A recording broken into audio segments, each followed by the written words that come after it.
Сәлеметсіздер ме, құрметті ата-аналар? 13 наурыз ұлы педагог және жазушы Антон Семенович Макаренконың дүниеге келген күні. Біздің мектебімізге осы ұлы педагогтың есімі берілген. Антон Семенович Макаренко ЮНЕСКО шешімі бойынша 20 ғасырдағы үздік 4 педагогтың бірі болып саналады.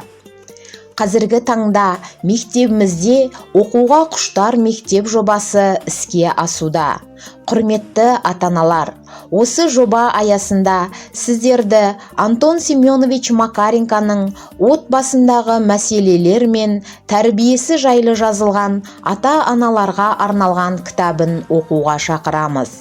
Құрметті ата-аналар, оқуға құштар мектеп жобасына өз үлестеріңізді қосып, аталған кітапты 8 наурызға дейін оқып, кері байланыс берсеңіздер қуанышты болар едік. Бұл кітапты ғаламтор желісінен де оқуға болады. Кітап оқу ақыл тынысы.